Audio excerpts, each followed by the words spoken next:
Welcome to Satya news Telugu political వార్తలు. IT శాఖ minister Sridhar బాబుకు సవాల్ వేస్తున్నా అంటున్న మాజీ మంత్రి హరీష్ రావు మీడియాతో మాట్లాడుతున్నారు. సత్య న్యూస్ తెలుగు పొలిటికల్ ప్రత్యేక వార్తలు. పారిశ్రామిక వాడల్లో ఆ రోజుల్లో పిల్లలకు ఉద్యోగాలు రావాలని తక్కువ ధరకే పారిశ్రామికవేత్తలకు భూములు కేటాయించారు.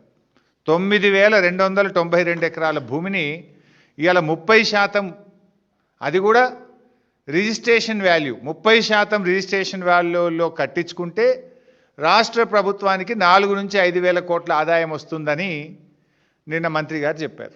నేను చెప్పలే, శ్రీధర్ బాబు గారే చెప్పారు. స్పష్టంగా చెప్పిన ప్రెస్ మీట్లో, మేము ఈ 9,292 ఎకరాలు అమ్మేస్తున్నాం, రిజిస్ట్రేషన్ వాల్యూలో 30% కడితే మాకు 4-5 వేల కోట్ల ఆదాయం వస్తుంది అన్నారు.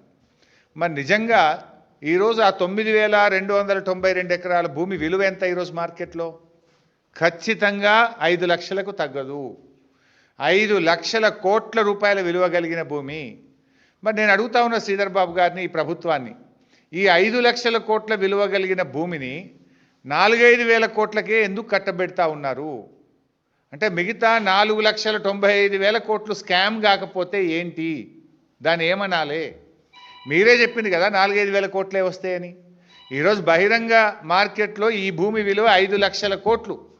5 లక్షల కోట్ల విలువ కలిగిన భూమిని ఎందుకు 4-5 వేల కోట్లకే కట్టబెడుతున్నారు? దీని వెనుక ఉన్న మతలబేందో చెప్పాలి. ఈరోజు మంత్రి గారు ఇంకోటి బుకాయించే ప్రయత్నం కూడా చేసిండ్రు నిన్న. లేలే, ఇది 9,292 ఎకరాల భూమి కాదు, ఇలా రోడ్లు మోరీలు బొంగ 4,740 ఉంటుంది అని ఒక అబద్ధాన్ని చెప్పే ప్రయత్నం చేసిండ్రు.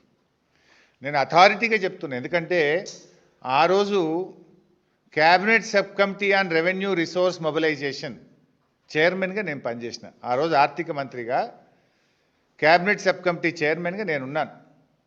నాతో పాటు కేటీఆర్ గారు, ప్రశాంత్ రెడ్డి గారు, ఇంకా కొంతమంది గౌరవ మంత్రులు సభ్యులుగా ఆ రోజు పనిచేసినారు. ఈ ప్రతిపాదన మా ముందుకు కూడా వచ్చింది. I know all these details. ఎందుకంటే మంత్రి గారు నువ్వు చెప్తున్నది శుద్ధ అబద్ధం. నేను సవాల్ చేస్తున్న శ్రీధర్ బాబు గారికి, నిజంగా 4,740 ఎకరాలే ఈ ప్రభుత్వం పెట్టిందా? దీని మీద బహిరంగ చర్చకు నువ్వు సిద్ధంగా ఉన్నావా?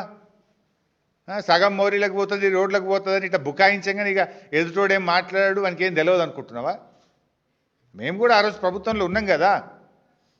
అంటే దాన్ని తగ్గించి, సగానికి సగం తగ్గించి చూపే ప్రయత్నం చేస్తూ ఉన్నాడు శ్రీధర్ బాబు గారు.